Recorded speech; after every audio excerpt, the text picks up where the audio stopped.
Hey, what's up, everybody? This is Survival1, and today I wanted to go over the overall patch notes and the new patches coming to Atlas.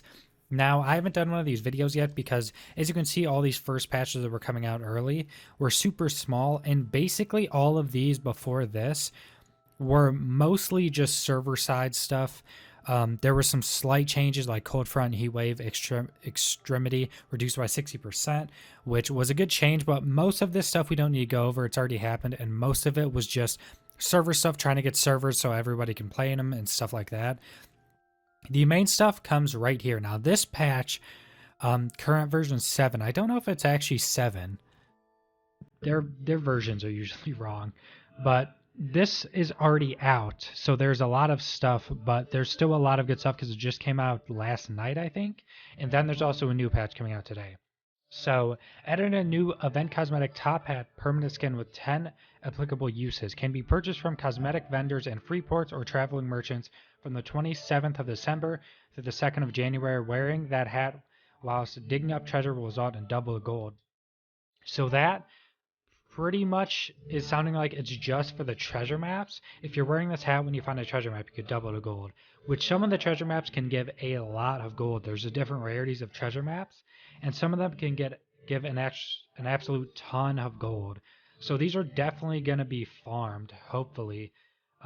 Hopefully my company will be farming these pretty heavily. It just started today, so hopefully we'll be getting these. It is a cosmetic, which is also pretty cool, but it actually has a use.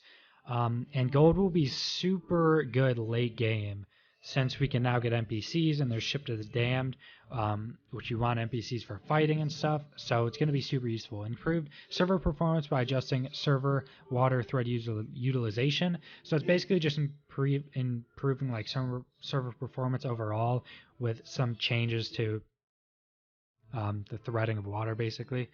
Change a declaim period stealing enemy territory to 30 minutes for 1.5 hours. Requires there to be no live crew or players in the vicinity. So that's basically if someone has a claim flag down, which takes 10 minutes if it's just unclaimed land, you can place it down and it will take 30 minutes now instead of 1.5 hours to take that claim from them, as long as they have no company people or players in that area for the entire 30 minutes, or you remove them. So that's much better because claiming from people was pretty much impossible before. It's still super hard with 30 minutes, but this is a really good change though. Remove the requirement to be able to be on a boat to be able to steal someone's boat after placing the claim flag. Adjust the base value time to claim the boats to be 1 minute to steal a dinghy, which is barely a boat. Those are just the boats you attach to ships to go to shore. 2 hours to steal a raft, a couple hours to steal a sloop, and so forth. Leveling a ship increases the time to steal the ship. Now, I didn't know about that leveling increasing the time to steal a ship. That's really nice. So basically you level ships just by sailing, and you can put it in weight, the amount of beds you can have on it, how like strong it is, tons of stuff like that. So that's really nice that it takes longer to steal higher level ships. And placing it and not having to be on the ship when you're stealing it for somebody is super nice because it still takes a while for higher level ships. But before, you'd have to say on like a schooner, you'd have to put a flag on it and then stay on it for 14 hours without anyone with at least one person on your company being on there. So it was not viable. No one's going to stand on a ship that you can make quicker than 14 hours to steal it. Now, having it being so no one has to be on it for you to be able to steal it is super good because the enemies can still go on it, get back on their boat, and you're not able to steal it unless you remove them before they remove your claim flag. Rebalance skill point requirements as originally intended, where higher skill tiers cost more skill points, force a one-time free respec to use these values. This one is way overdone. So before we could get just a ridiculous amount of skills, it definitely needed increase to the point cost. But this is ridiculous. It's hard.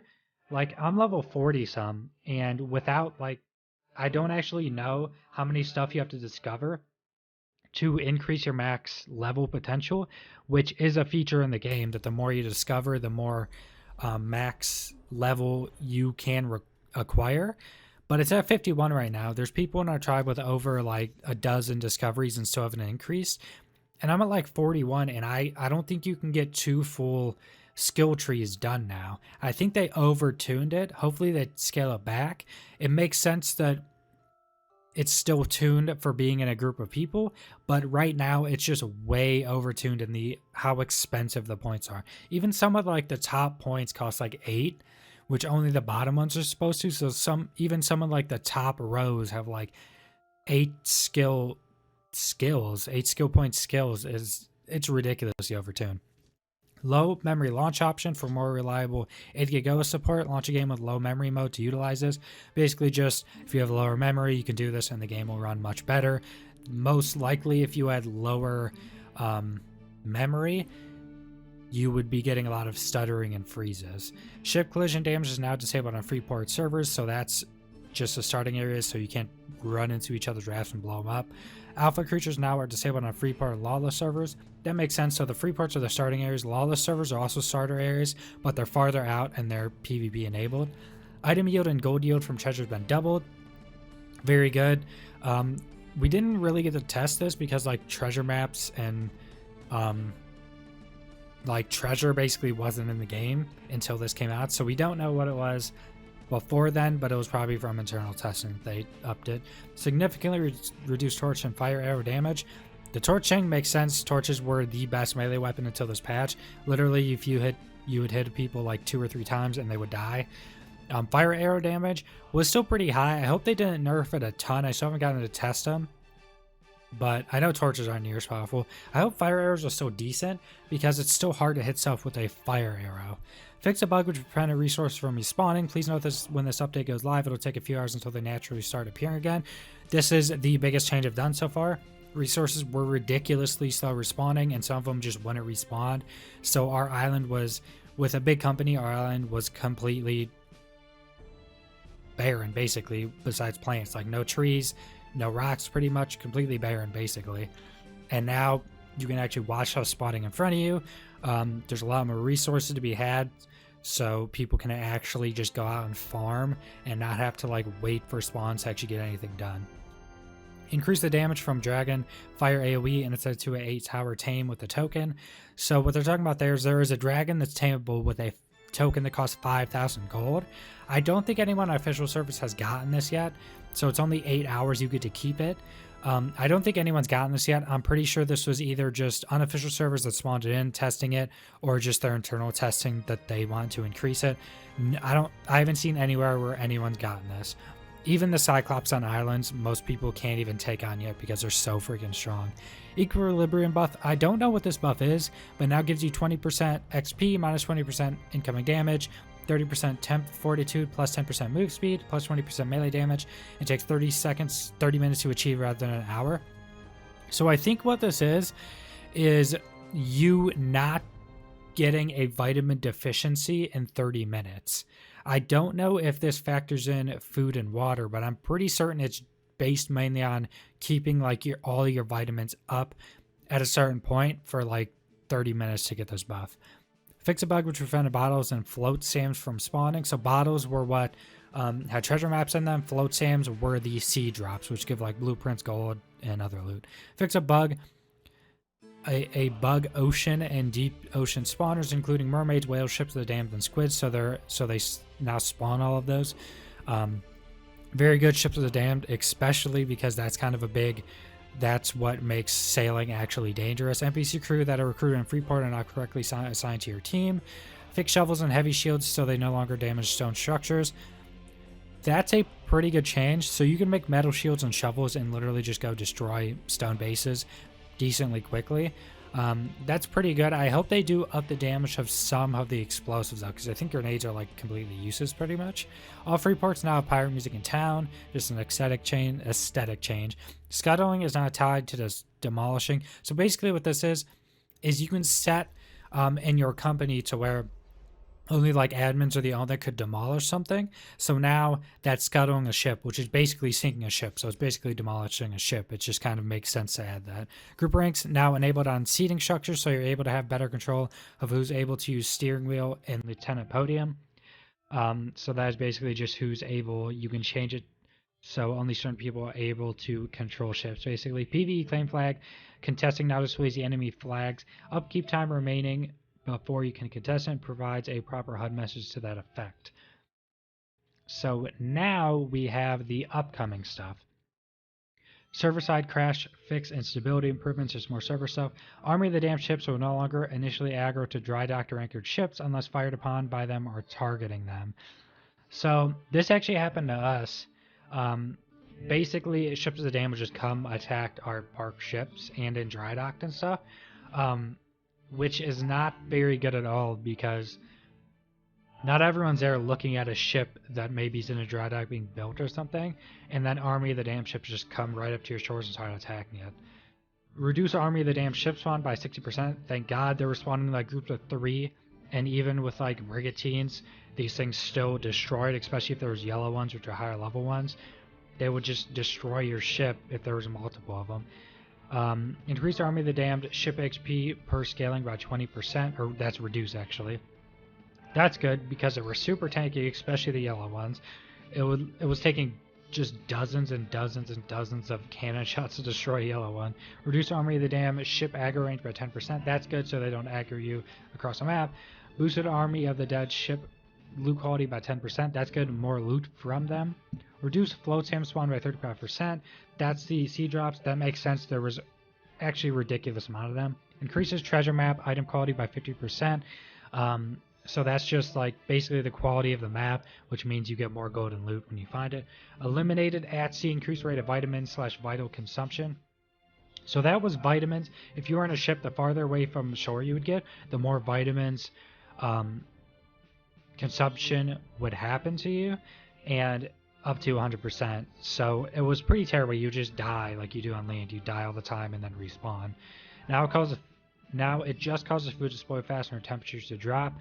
That makes sense. That's much more manageable. Increases vitamin equilibrium range to plus 20% rather than 10%. Make it easier to achieve and stay in equilibrium.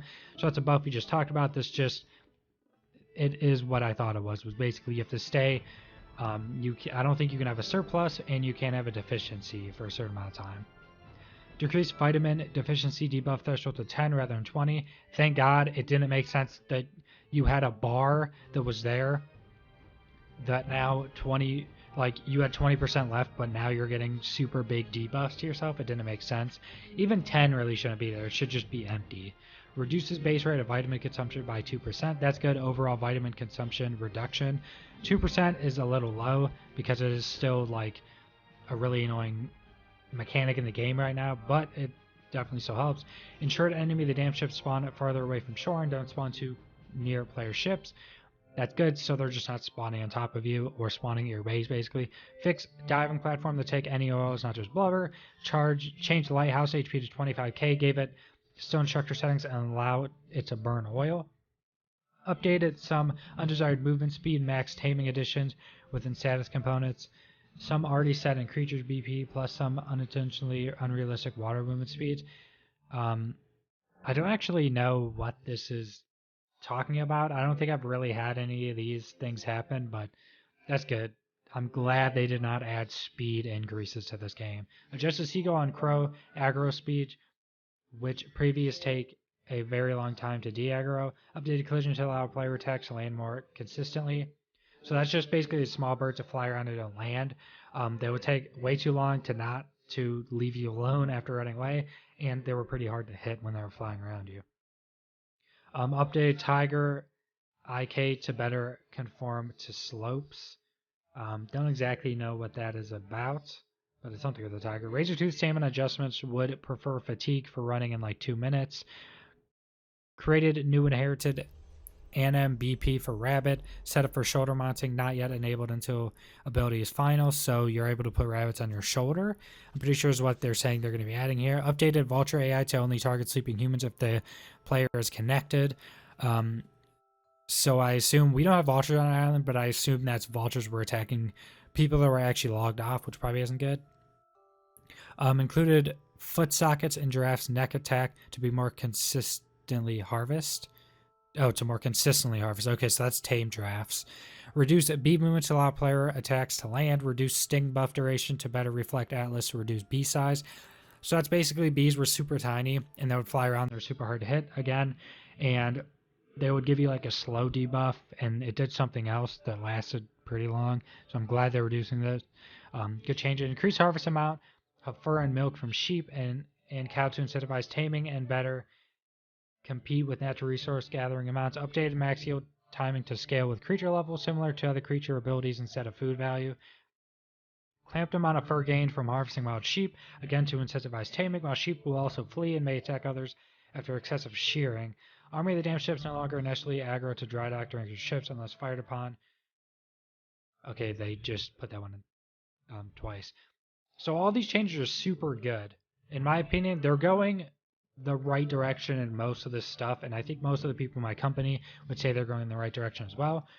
But that is the end of the video. I'm going to keep doing these updates about all the patch notes and stuff, hopefully more frequently, as the patch notes will be much bigger to actually have something to talk about. But subscribe if you want to see more Atlas content, like the video if you like it, leave a comment down below what you think about these changes and Atlas as a whole, and thanks for watching.